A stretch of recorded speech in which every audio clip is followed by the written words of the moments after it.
एक बार आप इस तस्वीर को जरा गौर से देखिए, क्या लगता है ये कौन से देश की होगी? जरूर आपके जहन में किसी गरीब देश का नाम आ रहा होगा, क्योंकि इंफ्रास्ट्रक्चर के नाम पर तो यहाँ कुछ भी मौजूद नहीं है। लेकिन आपको जानकर हैरानी होगी कि यह तस्वीर आलीशान शहर दुबई की है, जिसे साल 1990 में खींचा गया था। सोचिए, जस्ट 3 दशक पहले दुबई क्या थी और आज क्या बन चुकी है। दुबई को बेशक भविष्य का शहर कहा जाता है, क्योंकि यहाँ पर मौजूद हर एक चीज ऐसी लगती है जैसे मानो वो इस दुनिया की हो ही ना। एक बार दुबई के सुल्तान ने इंटरव्यू में कहा था कि उन्हें पता है कि उनके ऑयल रिजर्व्स हमेशा यूं ही सलामत नहीं रहेंगे, और इसलिए वो पूरे अरब को एक ऐसे देश में परिवर्तित करना चाहते थे जिसकी मेजर इनकम अलग अलग सेक्टर्स में डिस्ट्रीब्यूटेड रहे। और इसी मकसद को हकीकत में बदलने के लिए दुबई आज भी टेक्नोलॉजी और इंफ्रास्ट्रक्चर में बेहिसाब पैसा खर्चा कर रहा है। यहाँ पर आपको वो सब कुछ मिलेगा जिसकी आप कल्पना कर सकते हैं। लेकिन अभी हाल ही में दुबई के शाही परिवार ने अंतरिक्ष में मौजूद चांद को धरती पर लाने की ठान ली है। क्या हुआ, नहीं आया समझ में? मैं हूँ सैम, और आज की इस वीडियो में हम दुबई के इसी प्लान के बारे में आपको बताने वाले हैं। हम जिस प्रोजेक्ट की बात कर रहे हैं वो डिजाइन में कुछ ऐसा दिखेगा, और अभी फिलहाल इसे पूरी दुनिया में मून लाइक रिजॉर्ट के नाम से कंसिडर किया जा रहा है, जिसे बनाने का जिम्मा मून वर्ल्ड रिजॉर्ट इंक नाम की एक कैनेडियन कंपनी ने लिया है। दरअसल इस प्रोजेक्ट का आइडिया भी इस कंपनी के 2 फाउंडर्स सैंड्रा जी मैथ्यूज और माइकल आर हेंडरसन का ही था, जो एक ऐसे फ्यूचरिस्टिक रिजॉर्ट को बनाना चाहते थे जिसके अंदर घुसने के बाद कंपैरेटिवली कम खर्चे में आपको अंतरिक्ष की सैर करने का मौका मिल सके। लेकिन प्रॉब्लम यह थी कि एक तो ऐसे प्रोजेक्ट को काफी सारी जगह चाहिए थी, और दूसरा इसकी नींव डालने से लेकर इसे पूरी तरह कंप्लीट करने तक इस प्रोजेक्ट को अच्छी खासी फंडिंग की भी जरूरत थी, जिसके लिए उन्होंने काफी देशों को अप्रोच किया। पर यूक्रेन और रूस के बीच युद्ध के चलते लगभग सभी देशों की अर्थव्यवस्था इस वक्त इतनी मजबूत नहीं है कि वह बहुत ज्यादा पैसा किसी ऐसे प्रोजेक्ट में इन्वेस्ट कर सके, जिस वजह से इन दोनों को हर जगह से निराशा का सामना ही करना पड़ा। लेकिन इसी बारे में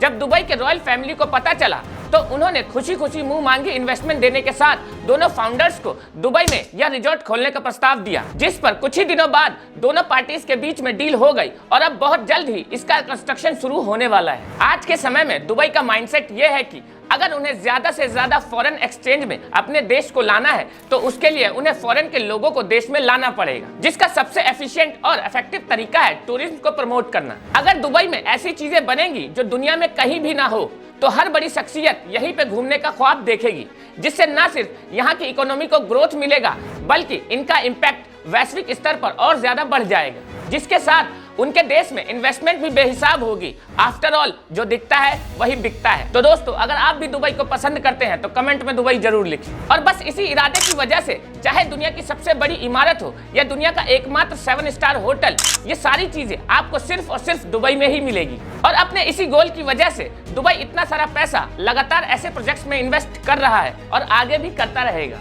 बात करें अगर इस मून रिजॉर्ट की, तो इसका बेसिक इंफ्रास्ट्रक्चर और कमर्शियल प्लान भी कुछ सोर्सेस के चलते हमारे हाथ लगा है। सोर्सेस के हिसाब से ये रिजॉर्ट टूरिज्म के अलावा दुबई के और काफी सारे सेक्टर्स को एनहेंस करने की कोशिश करने वाला है, जैसे कि hospitality, entertainment, attraction, education, technology, environment and space tourism. Propose design के हिसाब से जमीन से इस पूरी बिल्डिंग की ऊंचाई तकरीबन 735 फीट के बराबर होगी, जिसके अंदर किसी 7 स्टार होटल से भी ज्यादा सुविधा मौजूद होगी। अभी तक सामने आई डिटेल की माने तो इसका टॉप एरिया जनरल पब्लिक के लिए खोला जाएगा, जिसमें अलग अलग तरह की लग्जरी टूरिस्ट पर्पस से मौजूद होगी। फॉर एग्जांपल, इसके टॉप एरिया का 23% हिस्सा कसिनो को डेडिकेट किया जाएगा, जिसमें से जो मेन टेरेस है वहां का 17% एरिया कसिनो का रहेगा, और बाकी 6% casino second most top floor के साथ शेयर किया जाएगा। इसके अलावा अगर आप इस समय दुबई में जाएंगे तो नाइट लाइफ में आपको बहुत कुछ ज्यादा एक्स्ट्रा ऑर्डिनरी नहीं दिखेगा, जिसके लिए बहुत समय से वहां के ऑफिशियल सोच रहे थे।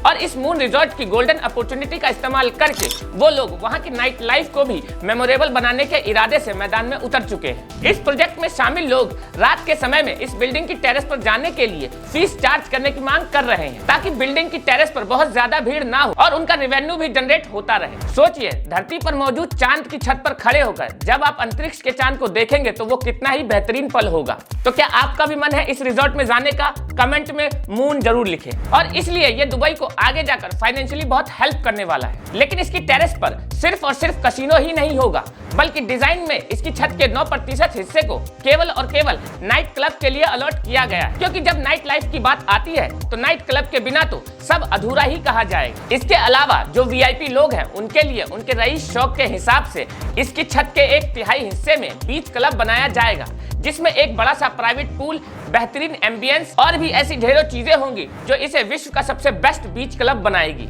आखिरकार रईस जादव से मोटी रकम वसूलनी है तो ये सब तो करना ही पड़ेगा। रही बात बाकी बचे हिस्से की, तो टेरेस के 1/3 हिस्से में एक पब्लिक पूल भी बनाया जाएगा। इसके अलावा बाकी बचे 8% एरिया में से 4% रेस्टोरेंट और फूड लॉन्चेस के लिए अलॉट किया गया है और बाकी 4% में एक शानदार एम्फी थिएटर भी बनाया जाएगा। लेकिन अभी तक हमने आपको जो कुछ भी बताया वो इस रिजॉर्ट का मेन अट्रैक्शन नहीं है, बल्कि इस रिजॉर्ट का मेन अट्रैक्शन है आर्टिफिशियल मून एनवायरनमेंट और मून शटल। मून शटल एक ऐसी राइड होगी जिसकी पूरी बनावट किसी स्पेसक्राफ्ट की तरह होगी और उसका मोशन भी स्पेसिफिक जगहों के लिए फ्लक्चुएशन के साथ इस तरह से डिजाइन किया जाएगा कि आप जब भी इस रिजॉर्ट में उस मून शटल के अंदर घूमेंगे तो आपको महसूस होगा जैसे आप धरती पर नहीं बल्कि किसी असल स्पेस शटल में सैर कर रहे हैं। इसके अलावा यहाँ पर सबसे बारीकी के साथ एक आर्टिफिशियल मून एनवायरनमेंट भी कंस्ट्रक्ट करवाया जा रहा है, जिसके कैंपस के अंदर 0 ग्रेविटी रखी जाएगी। ऊपर से आपको ऐसे स्पेस सूट भी पहनाए जाएंगे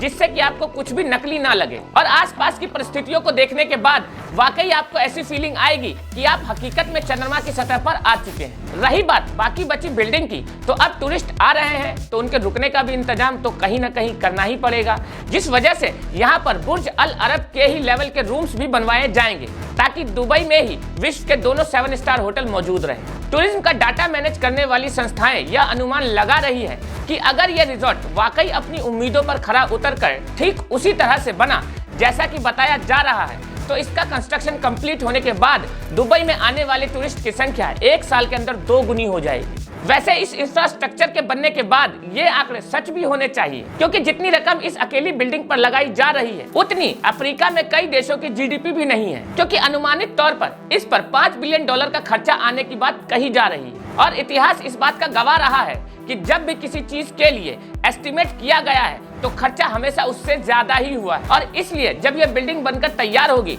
तो पॉसिबल है यह विश्व की सबसे महंगी बिल्डिंग भी बन सकती है। आपको क्या लगता है, क्या ऐसा पॉसिबल है कि यह दुनिया की सबसे महंगी बिल्डिंग बनेगी? कमेंट में यस जरूर करें। खैर, आने वाले समय में स्पेस टूरिज्म बहुत ज्यादा बढ़ने वाला है और हर आदमी इसकी चाह रखेगा, लेकिन कुछ मिनटों के लिए भी स्पेस में जाने के लिए करोड़ों रुपए की लागत लगती है, जो ऑब्वियसली आम आदमी अफोर्ड नहीं कर सकता और इसीलिए इसे बनाने के पीछे सभी का उद्देश्य यही है कि एक मध्यवर्गीय परिवार भी स्पेस टूरिज्म के मजे ले सके। और यही कारण है कि दुबई के शासकों के अलावा पूरी दुनिया की उम्मीद इस प्रोजेक्ट पर टिकी हुई है। वैसे कि आपके मन में भी विश है कि कभी आप अंतरिक्ष में जाएं और अंतरिक्ष की सैर करें? कमेंट में यस लिख के जरूर बताएं।